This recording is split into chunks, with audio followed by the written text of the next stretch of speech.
Assalamualaikum warahmatullahi wabarakatuh. Saya Syihabuddin. Terima kasih banyak kerana anda berada di channel YouTube saya dan terima kasih banyak jika anda telah tekan butang subscribe. Kalau belum tekan butang berkenaan, tekan butang itu sekarang. Jika ada video-video yang bermanfaat, insya-Allah akan ada di feed YouTube anda. Sahabat-sahabat, baru-baru ni jadi isu yang agak menarik untuk kita react. Tapi sebelum itu saya nak maklumkan kepada anda, 1 hari bulan Disember sehingga 10 Disember ada satu program di MBSA Convention Center yang disebut sebagai Selangor International Book Fair, iaitu SIBF, Pesta Buku Antarabangsa Selangor. Saya akan berada di sana dan saya memang akan berada di sana setiap hari. Program bermula daripada 9 pagi sampai 9 malam. Saya jemput anda untuk pergi ke reruai saya, booth saya dekat sana bernombor N10. Datang ke sana, mungkin kita lebih gambar, boleh sembang-sembang, dapatkan buku, tanda tangan dan akhirnya mungkin kita boleh tukar pandangan, insya-Allah. Sahabat-sahabat, kita kembali kepada isu yang kita nak react pada hari ini. Satu isu yang cukup menarik. Ustaz Hanafi Nasai ataupun Nasai Hanafi, dia tulis satu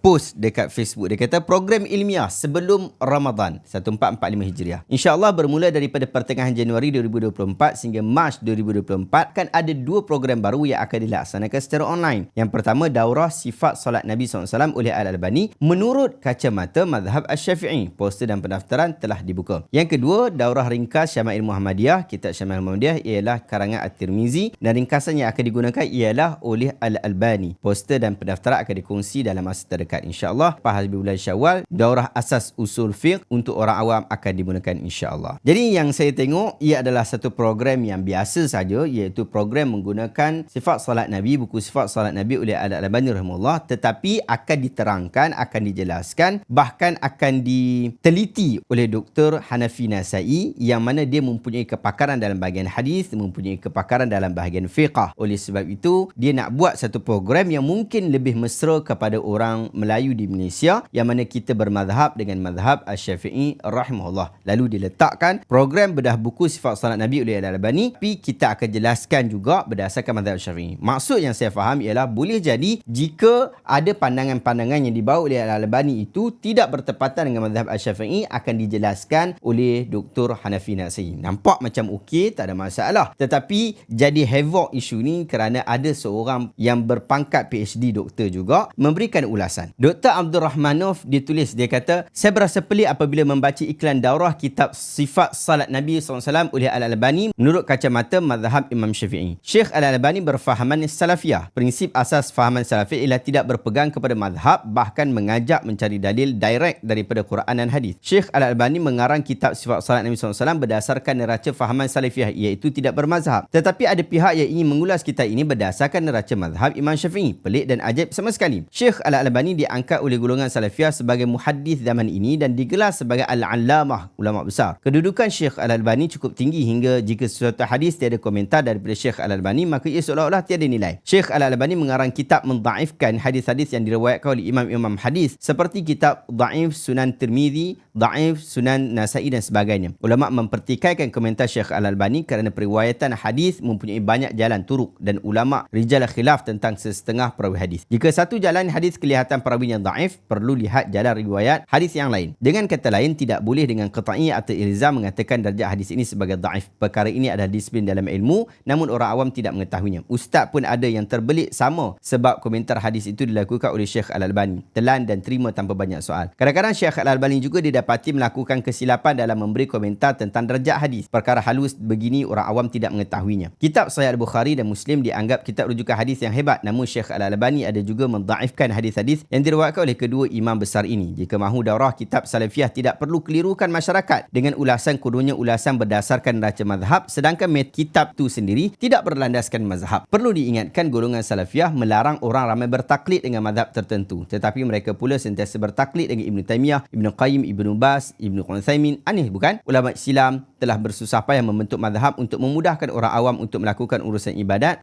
dan perkara berkaitan hukum. Jika ditanya berapa rukun salat, nescaya kita jawab dengan pantas 13 rukun. Namun jika ditanya apakah dalil 13 rukun itu, nescaya kita tidak mampu menjawabnya. Ini kerana kerja mencari dalil ini adalah level ulama dan bukan level orang awam. Masyarakat perlu berhati-hati dalam mencari ilmu agama dan memilih guru. Jangan semakin banyak belajar, maka semakin berani pertikai pandangan ulama dan khilaf mazhab sebab merasakan diri sudah sampai tahap mujtahid mutlak seperti Imam Syafi'i. Salam hormat, Dr. Abdul Rahman Abdul Syukur, 2 Disember 2023. Lalu dia keluarkan kenyataan ini, awas buku Salafi, Syekh Muhammad Nasruddin Al-Albani. Kenyataan beliau mempunyai beberapa kepincangan yang telah diberikan reaction oleh beberapa orang tokoh. Antaranya Dr. Rozami Ramli. Dr. Rozami mengatakan bahawa saya terbaca tulisan seorang yang mendakwa dirinya penasihat syariah dalam Islamic Financing dan Muamalat Analisis. Terkejut saya apabila tulisannya sangat tidak berkualiti. Berikut saya jelaskan. Pertama, pukul rata Salafiyah tidak berpegang pada mazhab. Saya bukanlah pentaksub Al-Albani. Bahkan saya banyak juga mengkritik Al-Albani dalam fiqh dan penilaian hadis. Namun, mengambil pendirian Al-Albani dan memukul rata kepada semua Salafiyah seperti ini amatlah tidak bertanggungjawab. Ramai sahaja ilmuwan Salafiyah yang bermazhab. Lihat saja ilmuwan dari Arab Saudi. Ramai dalam kalangan mereka yang berpegang dengan mazhab Hambali. Yang kedua, adakah Salafiyah saja tidak bermazhab? Saya nak tanya beliau yang mendakwa dirinya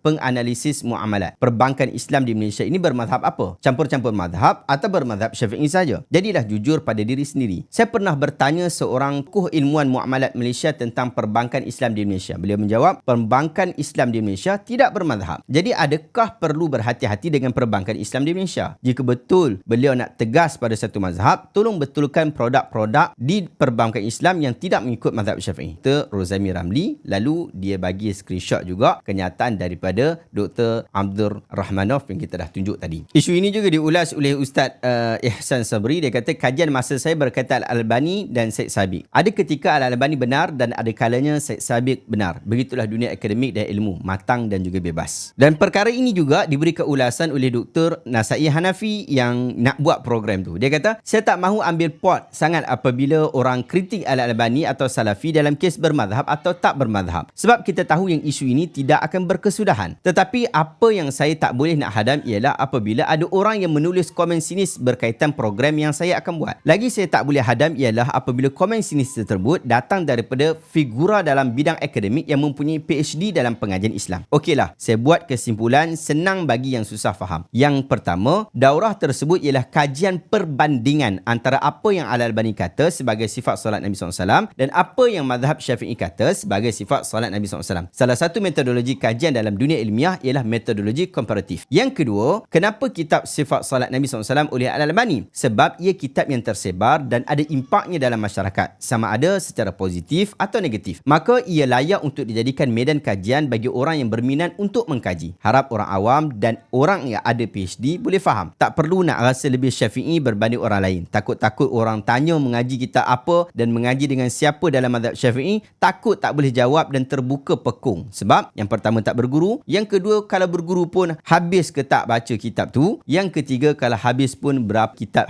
yang habis baca dengan guru. Kalau ada program yang nak dilakukan dan anda tidak bersetuju dengan program berkenaan, tidak menjadi masalah. Tetapi apabila anda nak memberikan komentar berkaitan tentang program berkenaan, maka anda perlu memahami apa yang mahu dibawa oleh program itu. Sekali tengok saja iklan daripada Dr. Nasai Hanafi, saya sudah faham, saya sudah nampak bahawa itu adalah program perbandingan. Jadi tak ada masalah untuk kita masuk dalam program berkenaan. Itu menambahkan ilmu kita, menambahkan kefahaman kita dan lebih memperbaiki solat kita. Jadi tak ada masalah. Adapun kritikan kepada Al-Albani, beliau adalah seorang tokoh. Bahkan Dr. Abdul Rahman Rahmanov juga seorang tokoh. Bahkan Dr. Rozami Ramli juga seorang tokoh. Dr. Hanafi Nasai juga adalah seorang tokoh. Mereka ini semua adalah tokoh-tokoh. Bahkan tokoh yang lebih besar daripada mereka seperti Imam Asy-Syafi'i rahimahullah pun tetap dikritik. Al-Albani sendiri memang dikritik. Guru-guru saya di Al-Azhar juga mengkritik Al-Albani, bahkan mengambil manfaat juga daripada Al-Albani. Dalam kitab-kitab kita juga ada nama Al-Albani di situ. Saya bagi satu contoh apa yang disebutkan dalam kitab Dirasat fi Manhaj Da'wah ila Allah Ta'ala, buku Manhaj Da'wah yang kami belajar dekat Al-Azhar. Dekat dalam buku ni ditulis oleh Ustaz Dr. Hasan Abdul Rauf Muhammad Al-Badawi, yang mana buku ni adalah buku yang menjadi silibus saya ketika belajar di Al-Azhar dahulu. Di dalam bab Tsalits Dhabitul Hikmah Ad-Da'wiyah disebutkan dekat situ, di dalam isu satu hadis yang mana seorang pemuda datang bertemu dengan Nabi SAW, lalu dia berkata kepada Rasulullah SAW, "Ya Rasulullah, izin li bizina." Wahai Rasulullah, izinkan aku untuk berzina. Lalu hadis itu diberikan nombor rujukan 1 dan dalam rujukan 1 disebut hadis ini berada dalam kitab Musnad Imam Ahmad, jilid yang kelima, muka surat 256 257. Wa qala Al-Albani, disebut di situ, wa qala Al-Albani fi silsilah ahadits as-sahihah tahta raqam 37 wa hadha sanad sahih rijaluhu kulluhum thiqat. Disebut di situ, dia kata Al-Albani berkata di dalam silsilah ahadits sahihah buku Al-Albani pada bilangan yang ke-37, dia kata hadha sanadus sahih, hadis ini sanadnya sahih, rijalnya kulluhum thiqat, dibawa hadis ini dibawa penjelasan daripada Al-Albani rahimahullah. Bukan satu ni saja, ada banyak tempat-tempat yang lain, bukan buku ini saja, dalam buku-buku yang lain juga ada menyebutkan tentang rujukan yang diambil manfaat daripada semakan Al-Albani rahimahullah. Bukan nak kata Albani adalah rujukan utama dekat Al-Azhar, tidak, tetapi beliau adalah seorang tokoh yang juga dimanfaatkan ilmunya oleh sesiapa sahaja yang berada dalam bidang akademik. Nak mengkritik Al-Albani ada masalah? Tidak menjadi masalah. Bahkan dalam banyak penulisan saya anda akan dapati sangat sedikit saya mengambil daripada Al-Albani rahimahullah. Saya lebih selesa mengambil penjelasan status daripada ulama-ulama yang lain. Menariknya, apabila Al-Albani sebut tentang satu penilaian hadis, biasanya ulama-ulama lain telah menyebutkan tentang status berkenaan sebelum beliau menyebutkannya. Hanya ada sebahagian sahaja yang agak sukar dicari penjelasan daripada ulama lain yang kita jumpa Al-Albani melakukannya. Moga-moga Allah Ta'ala memberikan kebaikan ilmu kepada kita sehingga dapat dimanfaatkan oleh semua orang. Wallahu ta'ala alam, sahabat-sahabat. Saya berharap video hari ini dapat memberikan manfaat kepada kita semua, dan ini adalah video berkaitan tentang isu kita mengambil manfaat ilmu, bukan nak kutuk siapa-siapa, bukan nak jatuhkan maruah siapa-siapa. Terima kasih banyak sahabat-sahabat. Jumpa lagi dalam video reaksi seterusnya. Jangan lupa untuk bertemu saya di MBSA Convention Center di Pesta Buku Antarabangsa Selangor sehingga 10 Disember ini. Jumpa lagi. Assalamualaikum warahmatullahi wabarakatuh. Sahabat-sahabat, saya juga ada menulis buku Tata Cara Solat Rasulullah berpandukan mazhab Asy-Syafi'i rahimahullah. Moga-moga anda yang berhajat untuk mengetahui dalil-dalil yang digunakan oleh mazhab Asy-Syafi'i, bahkan pendirian mazhab Asy-Syafi'i dalam beberapa isu, anda boleh dapatkan buku saya ini. Lengkap berkaitan tentang wudu, berkaitan tentang salat, perkara yang diwajibkan, perkara yang menjadi sunat, perkara yang menjadi makruh dan sebagainya. Dapatkan buku ni,